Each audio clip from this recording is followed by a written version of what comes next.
Then if you find a nice partner and you're married, you don't think much about it then. Then sex is like money. It becomes important if you don't have it. If you don't have a relationship, or if a person isn't functioning well, then sex becomes extremely important and sort of takes over their whole lives, and people can't think of anything else. But when things go well, it's part of natural living. We're the only species which is always ready to have sex, any season, any time of the month. And that has had some social consequences because rules and regulations and incest taboos had to be formed. Otherwise, we would be having sex with everyone all the time. So much of our social laws are for the control of the sex drive in its proper channels. Otherwise, society would be chaotic. Algumas sociedades tentaram manter esse caos encurralado, fingindo que o sexo não era uma força importante em nossas vidas.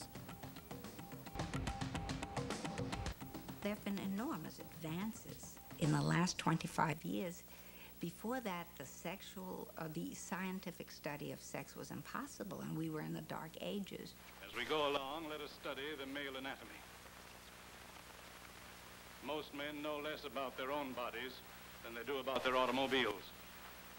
Don't forget, masturbation was considered a disease, and doctors and educators and psychologists would tie the kids' hands down, use electric shock and worse to try to eradicate this disease.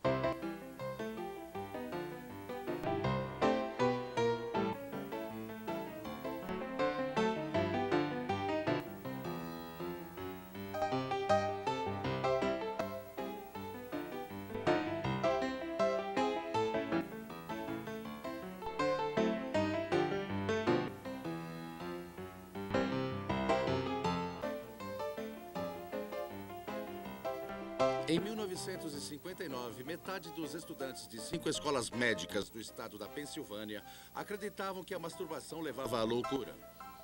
1 entre 5 dos seus professores achava a mesma coisa. E nenhuma faculdade de medicina americana oferecia um único curso sobre sexualidade humana.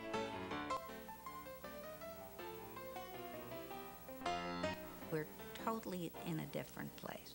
Today, a person who can't have erections or trouble having feeling sexual desire can get help because we know the hormones that are involved. We know the psychological factors that are involved.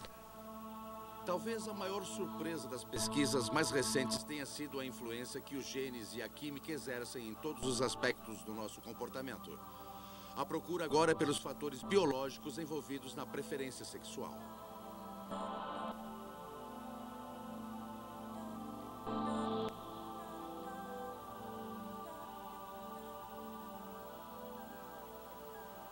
Many homosexuals show some sadness and pain or disturbance with their fathers and other males. But on the other hand, there are also homosexuals who seem to have a perfectly normal development. So I think we're dealing with a multi-causal phenomenon. Some people, their sexual preference is determined genetically, and in other cases, it may just be preference or social choice, and I don't know. And it's not a disease, so we don't look for a cause. But I think there are many conditions under which a person will grow up preferring their own gender. I think we have to accept that human sexuality varies widely.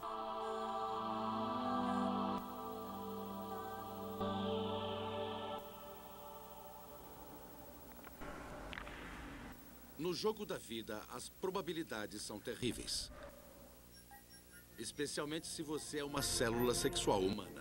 Na melhor das hipóteses, suas chances de se tornar um indivíduo são de 1 em 200 milhões. O espermatozoide humano, carregando metade dos genes necessários para uma nova vida, precisa nadar o equivalente a quase 5 quilômetros contra a correnteza. De um total de 200 milhões de espermatozoides lançados, apenas 500 chegam perto do alvo. Os óvulos humanos enfrentam uma batalha diferente contra a velhice. Ao contrário dos espermatozoides que não param de ser fabricados, todos os óvulos que uma mulher terá são formados enquanto ela ainda está no útero. No momento em que ela nasce, seus óvulos já terão diminuído de cerca de 20 milhões para 3 milhões. Na puberdade, os gametas terão se reduzido ainda mais para talvez 300 mil e apenas 300 terão a chance de se tornar viáveis. E suas chances se reduzem ainda mais com a idade.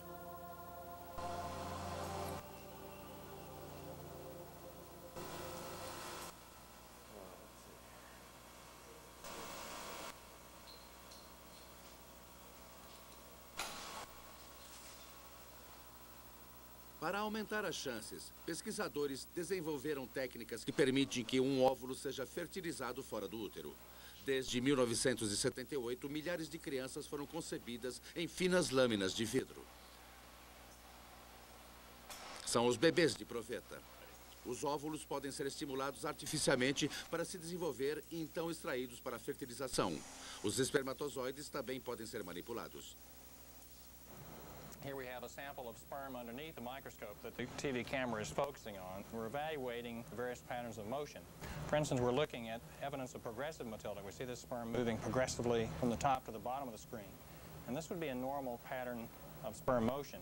On the other hand, if we see sperm either being immobile or having a lot of difficulty in progressing, then all of these characteristics will affect their capacity to fertilize an egg. Mesmo espermatozoides imperfeitos podem agora participar da reprodução. Com o uso de agulhas de vidro mais finas que um fio de cabelo, os espermatozoides não precisam nem mesmo se mover para fertilizar um óvulo. Eles podem ser diretamente introduzidos através da parede do óvulo. Right now, all of the advanced reproductive techniques are utilized in couples who are having difficulty in having healthy kids. For the most part, it's couples who are having difficulty in conceiving.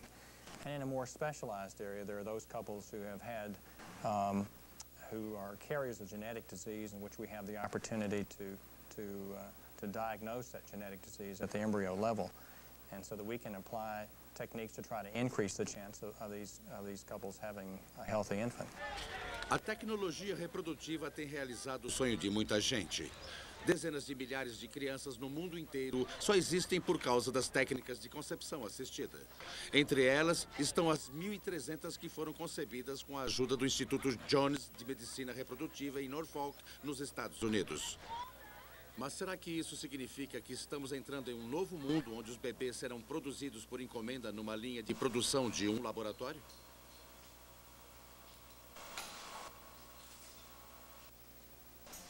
I think that it's unlikely the use of the advanced reproductive techniques themselves are going to change sexual behavior. Clearly, this technique is not really a sexual process in that circumstance. I have sometimes gone out of the treatment room where we have done like an intrauterine insemination and asked the husband if he wanted to smoke. But clearly that would be, I think it's unlikely that this is going to put normal sexual behavior out of existence. A biotecnologia é recente, mas suas façanhas são surpreendentes. Podemos congelar espermatozoides e embriões humanos para uso futuro. Podemos gerar uma cabra fora do útero. Podemos manipular genes. The question arises whether or not in the future we'll have the opportunity to try to utilize designer genes or push the evolution of our species toward a specific set of traits, longevity, height, etc. I think that that possibility does exist. I think that it is probably would be in the distant future. It's cute, it works. I don't think it's really me. I agree.